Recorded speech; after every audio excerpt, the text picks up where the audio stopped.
G'day, Tomo here from Tomo's Tune-Ups.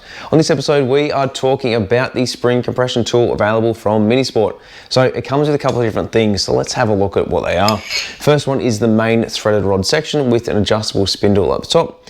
We have the sleeve, which this is just here. And then we have the two different threaded rods. They are two different thicknesses and two different thread pitches, which we'll talk about that in just a minute.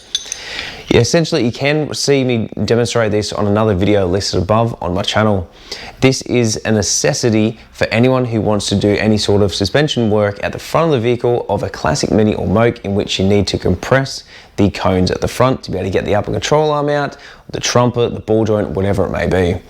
Now, you can do this without this tool. However, it is super important to make sure that you use this one when fitting new cones. The reason for that is new cones are going to be bigger than old ones. Why is that? Well, over time, the rubber compresses, it then changes the height of the cones, and therefore it is not as comfortable as what a new cone would be.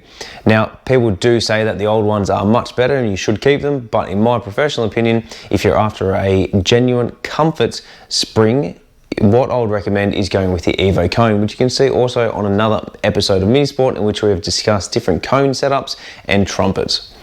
Now, like I said, there are two different threads available on these. Depending which vehicle you have and which cone you have, there are two different threads available in the top of the cone. Now, the reason for that is one is a UNF, the other one is a UNC. So you need to make sure that you use the right tool depending on what you've got in the vehicle.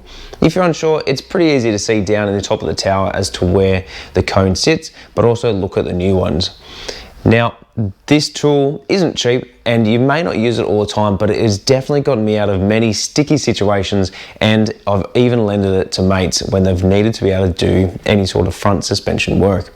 As I said, if you are doing any front suspension work on a classic Mini or Moke and you do need to be able to get the upper control arm out, this is a necessity. Like I said, you can do it without this tool, but it does make it somewhat harder if you don't have it and you are fitting brand new cones. Ask me how I know.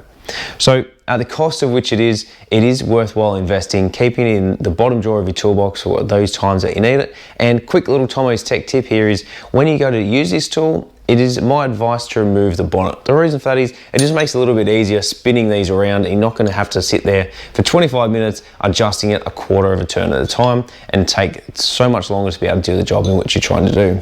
So if you're unsure which cone you have, make sure you call the guys at Minisport, the phone number listed above, and check out the full range at minisport.com.au, and we'll see you again on the next episode of Tomo's Tune-Ups.